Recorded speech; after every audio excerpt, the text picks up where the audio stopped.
Good morning, students. Myself Pooja from Government Modern Middle School MHC Manimajra. Today our chapter is 13 Direct and Inverse Proportion. Direct को हम हिंदी में बोलते हैं सीधा and inverse को बोलते हैं प्रतिलोम समानुपात. अब डायरेक्ट इनवर्स प्रोपोर्शन होता क्या है मैं आपको ये बताना चाहूँगी. For example if the number of article purchase increases, मान लो मैंने कोई भी एक चीज़ 5 रुपीज़ की खरीदी और अगर मैं उसकी संख्या आर्टिकल्स की संख्या को बढ़ा देती हूँ तो मेरे पास उसकी कॉस्ट भी इंक्रीज़ हो जाती है.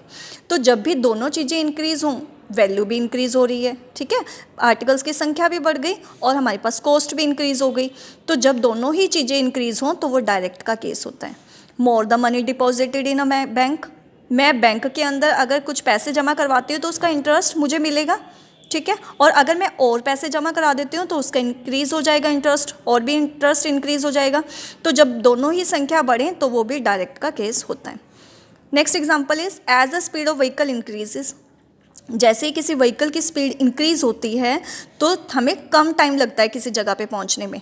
इट मीन्स अगर हम व्हीकल की स्पीड को बढ़ा रहे हैं तो टाइम घट रहा है. ठीक है, तो एक चीज़ बढ़ रही है और एक घट रही है. तो जब भी एक चीज़ इंक्रीज़ हो एक डिक्रीज़ हो तो हम उसको बोलते हैं inverse proportion case. For a given job more the number of workers less will be the time taken to complete the work. किसी भी काम को करने के लिए अगर मैं वर्कर्स की संख्या को बढ़ा दूं तो मुझे टाइम कम लगेगा, है ना.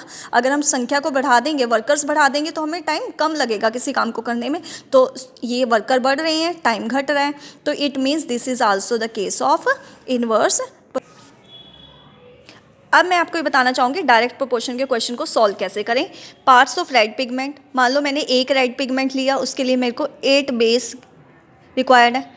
अगर मैं रेड पिगमेंट की संख्या को 4 कर देती हूँ, बढ़ा देती हूँ, तो मुझे बेस की रिक्वायरमेंट भी बढ़ जाएगी. It means this is increasing, this is also increasing. तो डायरेक्ट प्रोपोर्शन में आपने कैसे सॉल्व करना है, 1/8 इसको अपॉन में ले लेना है, इसको भी आपने अपॉन में ले लेना है और क्रॉस मल्टीप्लाई कर देना है. x इज इक्वल टू 4 × 8 32 आपके पास वैल्यू आ जाएगी. Right. Now inverse proportion case के लिए मैं आपको बताना चाहूँगी. They are 100 students in a hostel. एक हॉस्टल के अंदर हमारे पास 100 स्टूडेंट है.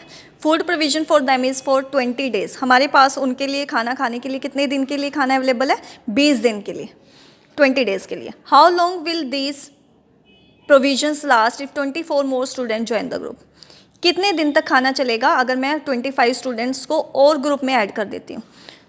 इट मीन्स हमारे पास स्टूडेंट बढ़ गए, खाना अब कम दिन चलेगा. दिस मीन्स ये वैल्यू हमारे पास इंक्रीज हो रही है, ये वैल्यू डिक्रीज हो रही है. It means this is the case of inverse proportion. अब इनवर्स प्रोपोर्शन में आपने सॉल्व कैसे करना है. नंबर ऑफ स्टूडेंट्स 100 थे पहले, अब 125 हो गए. नंबर ऑफ डेज, पहले खाना 20 डेज चल रहा था, अब खाना कितने दिन चलेगा. तो इनवर्स प्रोपोर्शन में आपने कैसे सॉल्व करना है, इन दोनों को करना है मल्टीप्लाई, इनको भी करना है मल्टीप्लाई. पहले अपॉन में ले रहे थे, अब मल्टीप्लाई में लेना है और इसको सॉल्व कर देना है आपने. तो हमारे पास नंबर ऑफ डेज़ आ जाएगा. अब देखो 16 डेज़ आया, ये वैल्यू इंक्रीज़ हो गई है और ये वैल्यू डिक्रीज़ हो गई है.